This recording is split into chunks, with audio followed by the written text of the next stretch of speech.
देश के 8 राज्यों में बारिश बनी मुसीबत। उत्तर भारत में अगले 5 दिनों तक भारी बारिश की चेतावनी। हिमाचल प्रदेश, उत्तराखंड, असम, नागालैंड, केरल और तटवर्ती गोवा और कर्नाटक में बाढ़ जैसे हालात, कई इलाके पानी में डूबे। दिल्ली में बारिश ने तोड़ा 10 साल का रिकॉर्ड। महज 9 घंटे में 126.1 मिलीमीटर बारिश हुई। दिल्ली में रिकॉर्ड तोड़ बारिश के बाद कई इलाकों में भरा पानी। मौसम विभाग ने आज के लिए जारी किया येलो अलर्ट।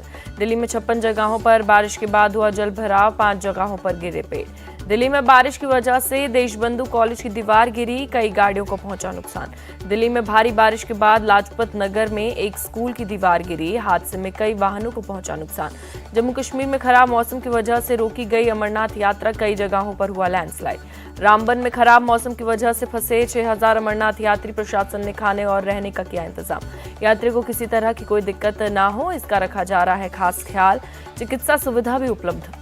बारिश और रोड ब्लॉक की वजह से यात्रा हुई थी निलंबित, एहतियातन यात्रियों को वापस भेजा गया था। जम्मू कश्मीर के अनंतनाग में बढ़ा नदी नालों का जलस्तर, बाढ़ जैसे हालात से जनजीवन हुआ प्रभावित। हिमाचल प्रदेश में अगले 5 दिनों तक बारिश का अलर्ट। मौसम विभाग ने पहाड़ों पर अगले 48 घंटे के लिए रेड अलर्ट जारी किया। मौसम विभाग ने हिमाचल के कई इलाकों में अचानक बाढ़ आने और लैंडस्लाइड की आशंका जताई। कहा, पेड़ टूटने और बिजली व्यवस्था प्रभावित होने का खतरा है। शिमला में पिछले 24 घंटे में 46 मिलीमीटर बारिश रिकॉर्ड की गई। मौसम विभाग ने शिमला और सोना में ऑरेंज अलर्ट जारी किया। उत्तराखंड में बारिश बनी आफत, कई जगहों पर हुआ लैंडस्लाइड, 154 सड़कें बंद की गई। मौसम विभाग ने उत्तराखंड में आज भी बहुत ज्यादा बारिश का दिया अलर्ट, लोगों से सावधानी रखने की अपील। पंजाब और हरियाणा में भारी बारिश की चेतावनी, कई इलाकों में बारिश के लिए ऑरेंज और येलो अलर्ट जारी किया गया। मौसम विभाग के मुताबिक पंजाब हरियाणा में वेस्टर्न डिस्टर्बेंस हुआ सक्रिय है। मानसून और सक्रिय होने पर जारी हो सकता है रेड अलर्ट। पंजाब के भटिंडा में लगातार बारिश से कई इलाकों में पानी भरा, सड़क पर कार और बाइक्स पानी में डूबी। सीकर में तेज बारिश का साइड इफेक्ट, कई इलाकों में जल भराव। सड़कों पर पानी से डूबी नजर आई गाड़ियां, सड़क यातायात घंटों रहा बाधित। बारिश की वजह से व्यापारियों ने अपनी दुकानें बंद की, जिला प्रशासन के दावों की खुली पोल। कर्नाटक में लगातार बारिश की वजह से हालात हुए खराब, अब तक 4 लोगों के मारे जाने की खबर।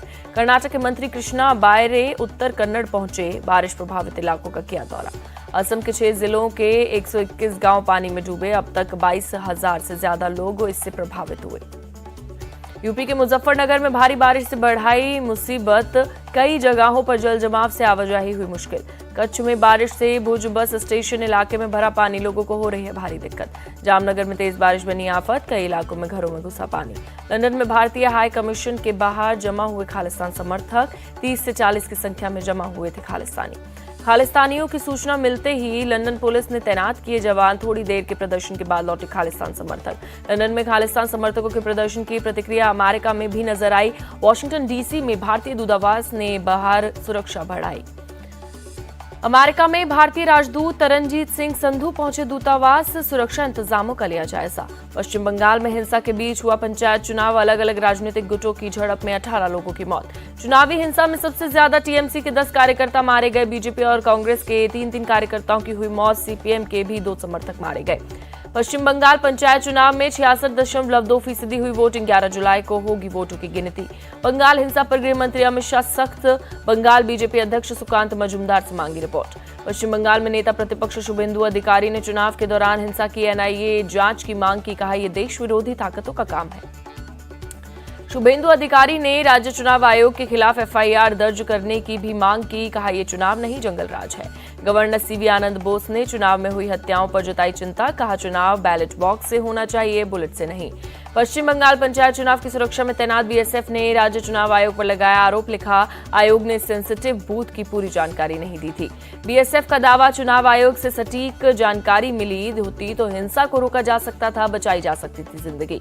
वोटिंग के दौरान कई जगहों पर आई बूथ लूटने की खबर। कूच बिहार में बैलेट बॉक्स लूट कर भागता दिखाई युवक। कूच बिहार के दिनहाटा में बैलेट बॉक्स में लगाई आग, फर्जी वोटिंग से नाराज थे वोटर्स। हुगली के आरामबाग में गांव वालों ने बैलेट बॉक्स को तालाब में फेंका। टीएमसी कार्यकर्ताओं के वोटिंग से रोके जाने से नाराज थे लोग। कोलकाता में चुनाव आयोग के दफ्तर के बाहर बीजेपी का प्रदर्शन, पंचायत चुनाव में हिंसा का किया विरोध। बीजेपी सांसद लौकेट चटर्जी ने पंचायत चुनाव को बताया काला दिवस, कहा कई जगहों पर पुलिस ने खुद टीएमसी के लिए वोट करवाया। पंचायत चुनाव में हिंसा पर बोली मंत्री शशि पांजा, कहा केंद्रीय बल लोगों की रक्षा में विफल रहा। शशि पांजा के उत्सव के माहौल में वोटिंग के दावे पर भड़की बीजेपी नेता अग्निमित्रा पॉल, कहा यह उत्सव नहीं उत्सव है। केंद्रीय मंत्री प्रहलाद पटेल ने ममता सरकार पर साधा निशाना, पूछा हिंसा के कौन जिम्मेदार हैं, इसका जवाब दे ममता बनर्जी। सीएम ममता बनर्जी पर बरसे अधीर रंजन, कहा आप हाथ खून खराबे से भरे हुए हैं। ममता सरकार पर बीजेपी का निशाना, रविशंकर प्रसाद बोले चुनाव में हिंसा का तांडव हुआ। 2024 चुनावों को लेकर बीजेपी का बड़ा कदम, राष्ट्रीय कार्य समिति के 10 मेंबर्स की हुई नियुक्ति। दिल्ली में जेपी नड्डा, अमित शाह और बीएल संतोष ने किया मंथन, पूर्व प्रदेश अध्यक्षों को दी कार्य समिति में जगह। एनसीपी चीफ शरद पवार का बयान, कहा सभी बागियों को किया जाएगा अयोग्य घोषित। शरद पवार बोले, ना मैं थका हूं ना मैं रिटायर हूं बल्कि फायर हूं। विपक्ष की बैठक पर बोले शरद पवार, बेंगलुरु में हम रणनीति तय करेंगे। सुप्रिया सुले ने अपने पिता की तस्वीर शेयर की, लिखा ना थके हैं ना हारे हैं, रण में अचल खड़े हैं। सीएम गहलोत सबको साथ लेकर चलने की कोशिश कर रहे हैं, राजस्थान चुनाव को लेकर सचिन पायलट का बयान। राजस्थान से पीएम मोदी का अटैक, कहा कांग्रेस का मतलब लूट की दुकान और झूठ का बाजार, 4 साल से आपस में लड़ रही है गहलोत सरकार। पीएम मोदी के निशाने पर रही राजस्थान सरकार, कहा योजना भेजते हैं लेकिन कांग्रेस का पंजा झपट्टा मार देता है। पायलट गहलोत विवाद पर भी बोले पीएम, राजस्थान के सीएम अपने बेटे का भविष्य बचाना चाहते हैं, राजस्थान को परिवारवाद नहीं चाहिए। बीकानेर में साइकिल सवारों के साथ पीएम मोदी ने किया रोड शो, सड़क किनारे खड़े लोगों को भी स्वागत किया। मध्य प्रदेश के मुख्यमंत्री शिवराज सिंह चौहान ने मुख्यमंत्री आवास पर की कैबिनेट बैठक के बाद सभी विधायकों और मंत्रियों ने घर से लाए टिफिन को आपस में मिलकर खाया। गुलाम नबी आजाद की मोदी सरकार को सलाह, यूसीसी लागू करना आर्टिकल 370 हटाना जितना आसान नहीं। जम्मू कश्मीर में चुनाव के सवालों पर बोले गुलाम नबी आजाद, विधानसभा भंग होने के बाद से चुनाव का इंतजार कर रहे हैं। बागेश्वर धाम के धीरेन्द्र कृष्ण शास्त्री का बयान, मुझे राजनीति से नहीं है कोई काम, कोई भी पार्टी जो राम का है वो बागेश्वर धाम का है। अपने कार्यक्रम को लेकर बोले धीरेन्द्र शास्त्री, ग्रेटर नोएडा में 7 दिन तक भागवत कथा का झंडा लहराना है। गाजियाबाद में धर्मांतरण रैकेट का भांडाफोड़, 7 मामले आए सामने, पुलिस ने 3 को किया गिरफ्तार। दिल्ली के कैलाश कॉलोनी मेट्रो स्टेशन पर शख्स ने ट्रेन के आगे कूदकर जान दी, पूरी घटना का सीसीटीवी वीडियो आया सामने। रेलवे स्टेशन पर खड़ा दिखाई दे रहा है शख्स, मेट्रो ट्रेन के प्लेटफॉर्म पर आते ही पटरी पर लेटा। अयोध्या के सुभाष नगर इलाके में मोबाइल और जूते चप्पल की दुकान में लगी भीषण आग, धू-धू कर उठी लपटें। अलीगढ़ में चोरी की वारदात का पर्दाफाश, पुलिस ने 4 आरोपियों को किया गिरफ्तार। आरोपियों से चोरी के कुछ आभूषण बरामद, 5 से 6 लाख रुपए बताई जा रही है कीमत। झारखंड के लातेहार में 2 लड़कियों के अपहरण मामले में पुलिस का एक्शन, 4 आरोपियों को किया गिरफ्तार। दोनों लड़कियां गढ़वा में मिली, आरोपियों पर लड़कियों से दुष्कर्म करने का भी आरोप। बेंगलुरु के यलहंका इलाके में 2 बाइक के बीच भयंकर टक्कर, सीसीटीवी में कैद हुई पूरी घटना। टक्कर के बाद एक बाइक पर पीछे बैठा युवक उछलकर गिरा, पीछे से आ रही दूसरी बाइक उसके ऊपर से निकली। पूर्वी पाकिस्तान के सरगोधा में एक यात्री वैन में लगी आग, 2 बच्चों सहित 7 लोगों की मौत। पुलिस के मुताबिक वैन में लगाया गया था एलपीजी सिलेंडर, गैस लीक होने से धमाके के बाद लगी आग। ईरान में एक थाने पर 4 आतंकवादियों ने किया हमला, 2 पुलिस वालों की हत्या की गई। यूक्रेन के राष्ट्रपति जेलेंस्की ने रूस से युद्ध के 500वें दिन के मौके पर किया स्नेक द्वीप का दौरा, सैनिकों को किया सम्मानित। यूक्रेनी सेना ने जेलेंस्की के सैनिक द्वीप पर जाने का वीडियो शेयर किया, सभी ने साफ किया ये वीडियो। वेस्टइंडीज के खिलाफ टी20 टीम के चयन पर सौरव गांगुली ने उठाए सवाल, रोहित शर्मा और विराट कोहली को बाहर करने पर जताई हैरानी। पूर्व कप्तान सौरव गांगुली दोनों खिलाड़ियों के सपोर्ट में उतरे, कहा दोनों की अभी टी20 क्रिकेट में है जगह। ऋषभ पंत के विश्व कप खेलने पर सस्पेंस, डीडीसीए अध्यक्ष के मुताबिक तेजी से हो रही है पंत की रिकवरी, पूरी तरह से फिट होने में लगेगा अभी थोड़ा समय। वनडे विश्व कप से पहले ऑस्ट्रेलिया के साथ 3 मैचों की वनडे सीरीज खेलेगी टीम इंडिया, वनडे के बाद टी20 सीरीज भी खेलेगा भारत।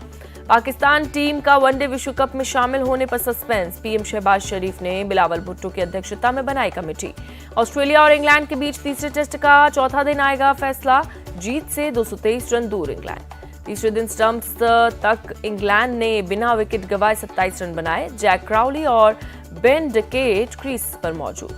अफगानिस्तान क्रिकेट टीम ने रचा इतिहास, बांग्लादेश को पहली पर वनडे सीरीज में दी शिकस्त। अफगानिस्तान दूसरे वनडे में 142 रनों से जीता, बांग्लादेश को 332 रनों का दिया था लक्ष्य। बांग्लादेश की टीम 44वें ओवर में 189 रन बनाकर हुई all out. Afghanistan team 3 one day match की सीरीज में 2-0 से आगे। वेस्टइंडीज ने पहले टेस्ट के लिए टीम का किया ऐलान, ब्रैथवेट और उसको मिली टीम की कमान, कार्नवाल को भी टीम में वापसी मिली, जोसेफ और होल्डर टीम में शामिल। पीवी सिंधु ने कनाडा ओपन के सेमीफाइनल में बनाई जगह, दुनिया की नंबर 1 खिलाड़ी जापान की यामागुची से होगा मुकाबला। लक्ष्य सेन ने भी कनाडा ओपन के क्वार्टर फाइनल में दर्ज की जीत, सेमीफाइनल में जापान के केंटा निशिमोतो से होगी टक्कर। भारत के स्टार शॉटपुट खिलाड़ी करणवीर सिंह टीम से बाहर, एशियाई एथलेटिक्स चैंपियनशिप में नहीं लेंगे हिस्सा। शॉटपुट खिलाड़ी करणवीर सिंह डोप टेस्ट में हुए फेल, एएफआई के नए अध्यक्ष ने की पुष्टि। मिशन इम्पॉसिबल 7 के प्रचार में जुटे टॉम क्रूज ने एक इंटरव्यू के दौरान हिंदी में कहा, नमस्ते, आप कैसे हैं? वीडियो के शेयर। अनुपम खेर अब निभाएंगे गुरुदेव रविंद्रनाथ टैगोर का किरदार, सोशल मीडिया पर ब्लैक एंड व्हाइट तस्वीर की शेयर।